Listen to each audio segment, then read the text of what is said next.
del Pardo, doncs ara és el moment de sentir les seves històries pardianes. Som-hi! Som-hi! Som-hi! Som-hi! Som-hi!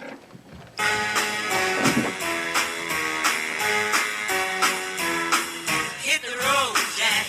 Don't you come back no more, no more, no more, no more. Hit the road, Jack. And don't you come back no more. What you say?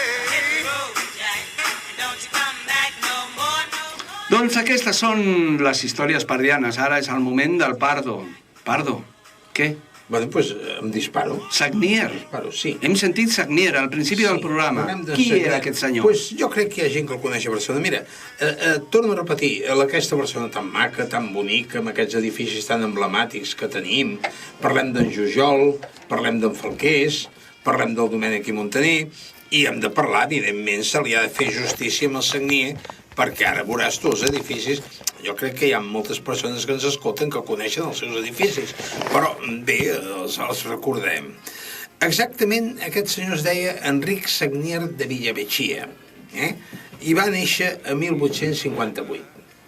Era un home que venia d'una família bastant acomodada, molt acomodada de Barcelona, i era un home que, degut a això, va rebre una gran formació, diguem, intel·lectual.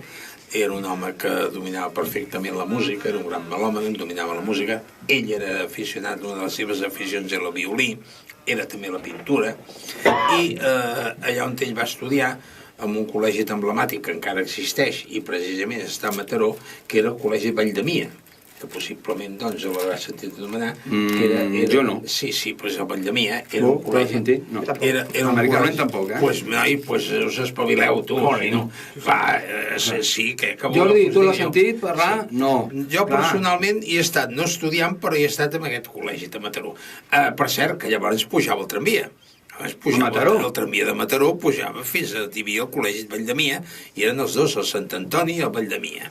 Eren els dos col·legis importants que jo diria que encara existeixen tots dos. Bé, llavors, torno a repetir, era un home d'una gran cultura, i ella, amb l'arquitectura, si tu el situes amb els arquitectes del modernisme, no exactament. És un home que a través de la seva diguem, tasca professional, ell va anar variant, ell va anar canviant, es va anar reciclant. I era un home que barrejava bastant el clàssic amb el modernisme. Llavors, clar, era una cosa especial. Era Sagnier, és evident. Bé, d'acord.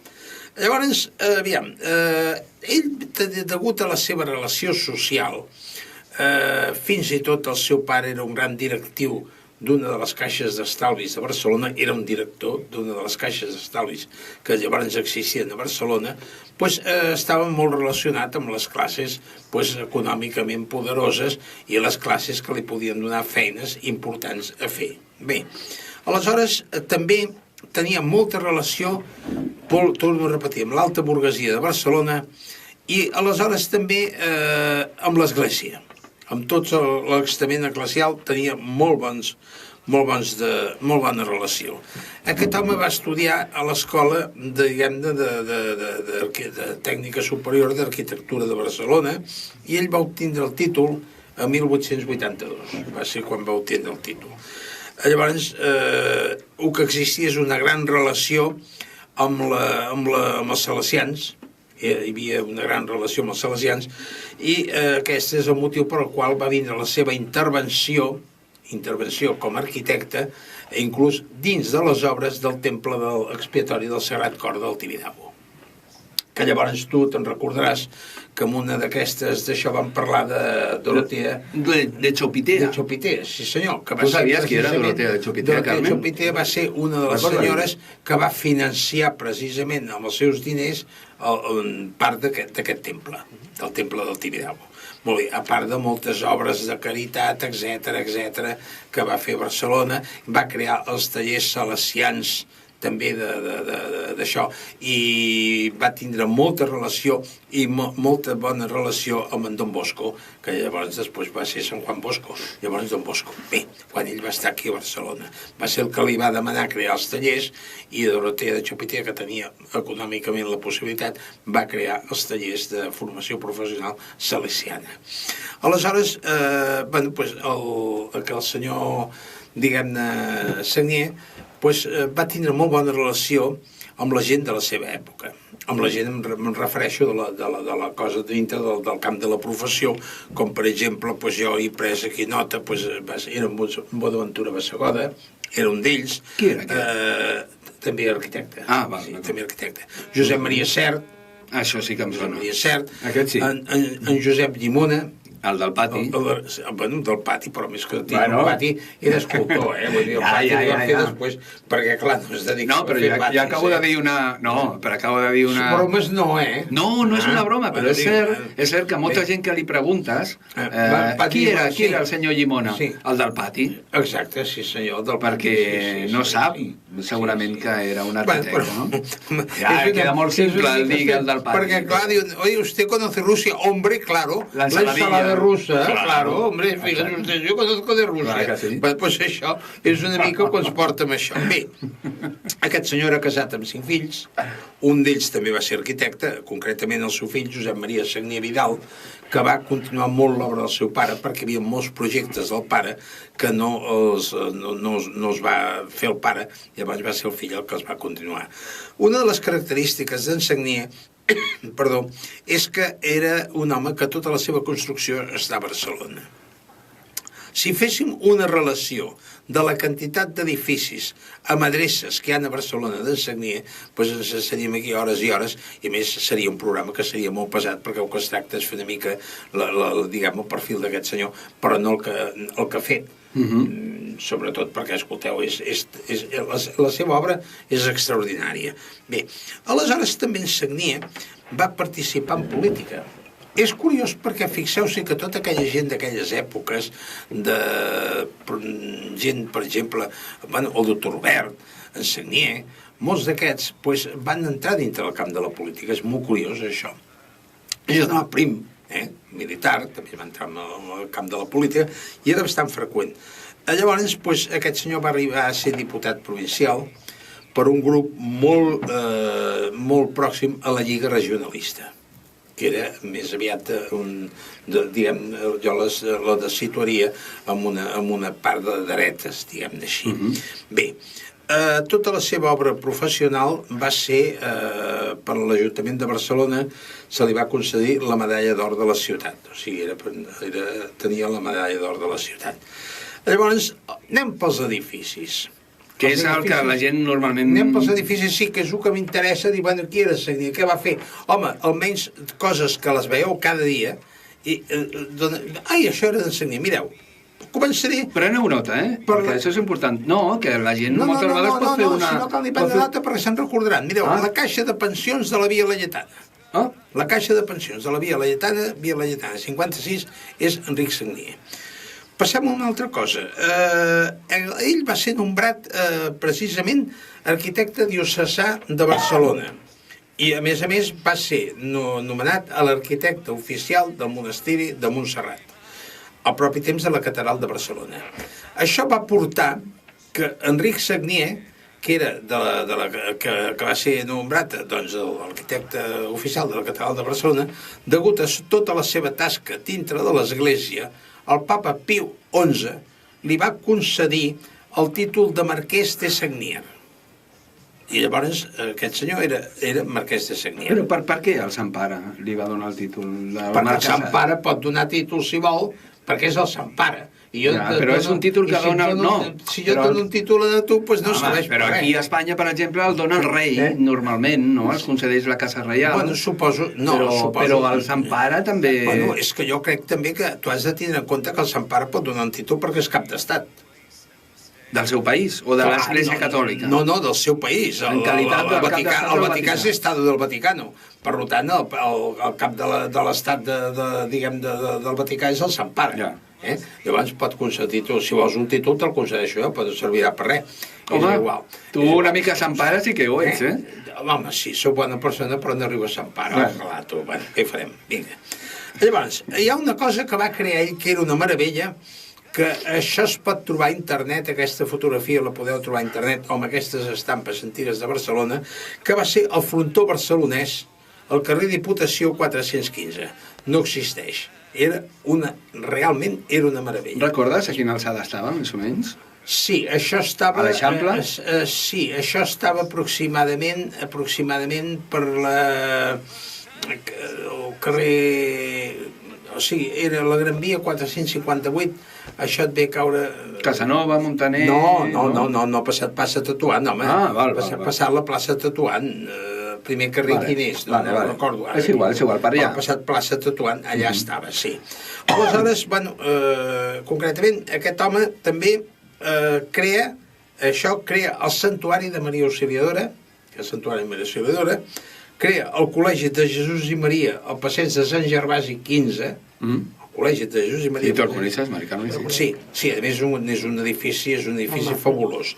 Crea el Col·legi del Sagrat Cor, al carrer Diputació de Barcelona, també, i crea una quantitat d'esglésies, que no vindrem a nombrar-les totes perquè va ser un grapat d'esglésies, però, per exemple, diem l'església de Sant Joan d'Horta, l'església, per exemple, de Santa Engràcia de Verdun, o l'església de Sant Josep Oriol, al carrer Diputació de Barcelona, que queda entre Villarroel i Urgell, Sant José Oriol, que, per cert, aquí sí que vull fer incís, no solament és església, sinó que a més és basílica.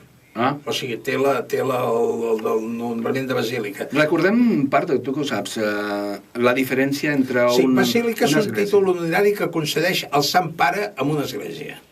És un títol que concedeix el Sant Pare. Però no té res a veure amb la construcció, amb la forma... No, és una església, però que té el títol de basílica.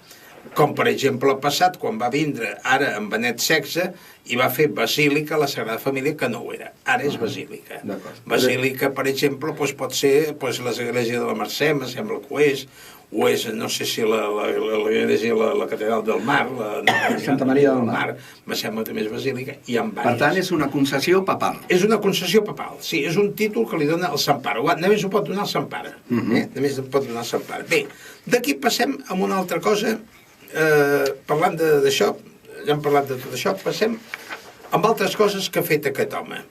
Un va ser l'edifici de duanes. Aquell que està al darrere de... L'edifici de duanes que està al final del port, aquell edifici tan magnífic que inclús s'ha parlat si es crea un museu. Es crea un museu tipus Hermitage, com a Rússia.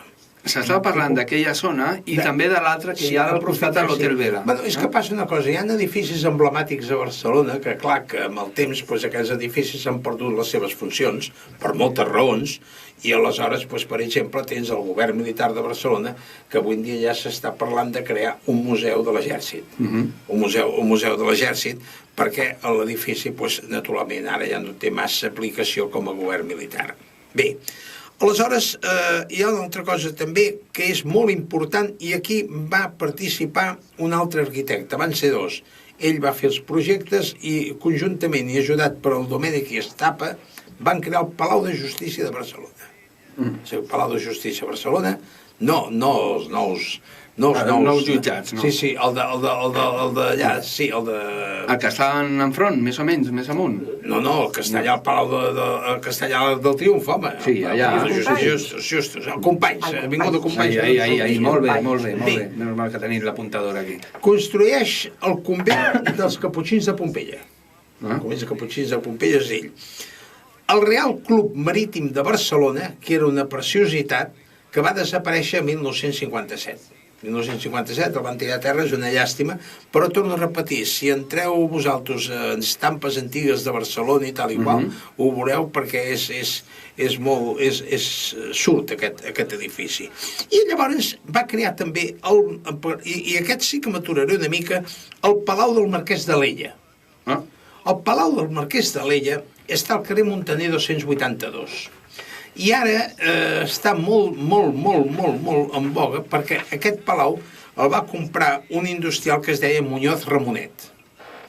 Llavors el Muñoz Ramonet, al morir, va cedir el palau a l'Ajuntament de Barcelona, que últimament, no sé si algun diumenge d'aquests, els jardins els han obert al públic i la gent pot entrar.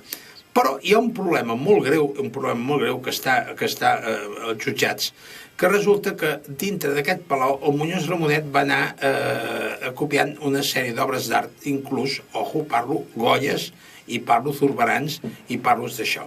Quan l'Ajuntament se'n fa càrrec d'això no hi ha res. Llavors, naturalment, els que tenien la clau d'aquest palau, l'entrada d'aquest palau, és les filles de Muñoz Ramonet. I aquí hi ha hagut un mangoneo, perdoneu-me l'expressió, amb la qual han desaparegut totes aquestes obres que eren propietats de la ciutat de Barcelona. Perdona. Per això dic que ara amb els diaris sentireu parlar molt d'això, del problema del litigi que hi ha de les obres, perquè hi ha 4 obres en allà que no tenen massa valor, estaven inclús els quadres per terra, hi ha fotografies que han sortit a La Vanguardia fa pocs dies, però aquestes obres emblemàtiques de grans pintors, d'això nada. Desaparegut. D'això nada. Bé, també forma part de la seva tasca de treball el Patronat Ribes. El Patronat Ribes del Vall d'Hebron, que actualment el Patronat Ribes del Vall d'Hebron és un institut d'ensenyança mitjana. És un institut d'ensenyança mitjana, justos. Bé, llavors aquest senyor també va formar part del Patronat de la muntanya de Montjuïc per l'exposició universal del 29, el qual va ser un dels que va prendre decisió, no és d'ell, però va ser un dels que va aprovar la decisió de la creació del Palau Nacional. O sigui, el Palau Nacional, que ara és el Museu d'Art de Catalunya. Molt bé. I l'únic que us puc dir, al final, hi ha moltes més coses, perquè ja dic, podria fer una llista enorme dels edificis amb les dreces que hi ha a Barcelona, perquè un dels edificis que ell va crear va ser precisament el Passeig de Gràcia 37, que és la Casa Mulleres, que a més és curiós perquè es parla molt que està a l'entorn de les cases d'en Gaudí, d'en Puig i Cadafalch, etc. I també està la Casa Mulleres, que és d'aquest artista. I per últim també us vull dir que existeixen a Barcelona, a la guia de Barcelona, els jardins d'aquest senyor. Hi ha uns jardins que porten el nom d'aquest senyor. I de moment, més que res, ja hem dit qui era aquest senyor, que crec que se li ha de fer l'honor, perquè home, ha fet cosetes que són molt maques a Barcelona, la veritat. I ja estem, ja hem acabat.